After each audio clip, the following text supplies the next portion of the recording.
Today is Friday, January 24th. This is Noreen Johnson, and here are the good news headlines of the day. President Donald Trump signed an executive order Thursday pardoning 23 of the pro-life activists targeted by President Joe Biden's Justice Department. President Trump said this as he signed the order. They should not have been prosecuted. Many of them are elderly people. They should not have been prosecuted. This is a great honor, he said, to sign this. The pardons are for 23 peaceful pro-life protesters who were prosecuted by the Biden administration for exercising their First Amendment rights. Peter Breen, the executive vice president of the firm hired to handle these cases, the Thomas More Society, added this: "Today is a new day for the pardoned pro-life activists who have suffered FBI raids, federal prosecutions, and severe punishment for peacefully and courageously witnessing for life.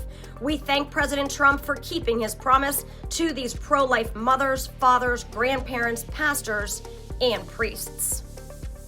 Vice President J.D. Vance will speak at the National March for Life in Washington, D.C. Friday. This according to the Daily Wire. The event will mark Vance's first public remarks since he was sworn in as Vice President of the United States. In 2019, Donald Trump became the first president to speak at the March for Life, several years before Roe v. Wade was overturned. President Trump is scheduled to be in California visiting areas destroyed by the wildfires during the 2025 March for Life. This year's march will take place Friday, today, January 24th, beginning by the Washington Monument. It comes 2 years after the Supreme Court overturned Roe in Dobbs versus Jackson, women's health organization, due in large part to Trump's Supreme Court appointments. Besides Vance, speakers include House Speaker Mike Johnson, Republican Florida Governor Ron DeSantis, Senate Majority Leader John Thune, surfer Bethany Hamilton, Republican New Jersey Representative Chris Smith, pro-life activist Lila Rose, and more. And then this, a federal judge in Seattle Thursday temporarily blocked President Donald Trump's executive order banning birthright citizenship for children of illegal immigrants, describing the action as blatantly unconstitutional. The decision by U.S. District Judge John Cohenauer, a Ronald Reagan appointee, comes in response to 4 U.S. states, Arizona, Illinois, Oregon, and Washington, who sued to block Trump's executive order, which was signed by Trump shortly after being sworn in as president. The ruling is a blow to the new Trump administration and comes as 22 U.S. states and immigrants' rights groups have sued the Trump administration over the ban on birthright citizenship, arguing in court filings that the executive order is both unconstitutional and unprecedented. Trump's ban is slated to come into force February 19th and would impact the hundreds of thousands of children born in the U.S. annually.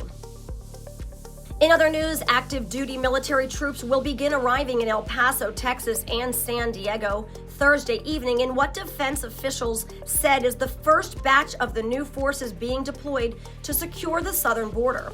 The Pentagon announced Wednesday that about 1,500 troops were being sent to the border this week as the department scrambles to put in motion President Donald Trump's executive order demanding an immediate crackdown on immigration.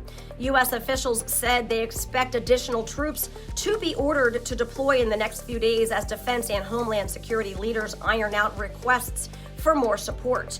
There were already about 2,500 Guard and Reserve forces deployed to the border, and the new 1,500 would add to that total. But officials noted that given the length of the nearly 2,000-mile border with Mexico, it will take additional forces to help put large rolls of wire barriers in place and provide needed transportation, intelligence, and other support to the Border Patrol.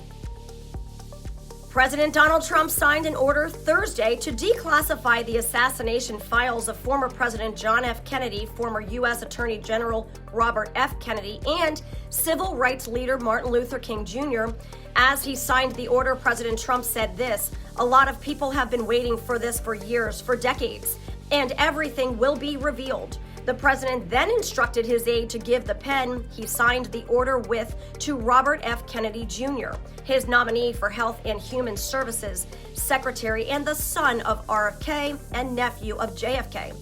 When more JFK files were made public in 2022, the National Archives and Records Administration said that 97% of the roughly 5 million pages were public, but around 3,000 documents remained classified, and another 30,000 had redactions. This, according to CBS News.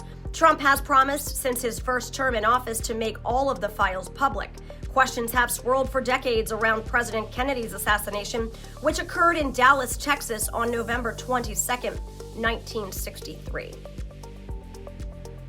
And then today we celebrate the feast day of St. Francis de Sales. He was a bishop, doctor of the church, and missionary who worked to convert Calvinists back to Catholicism. He was known for his gentle nature and patient persuasion.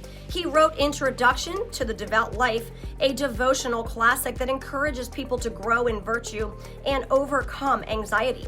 St. Francis was canonized by Pope Alexander VII on April the 8th, 1665. St. Francis, pray for us. And those are your daily good news headlines. This is Catholics for Catholics. May God bless you, and may God bless the USA.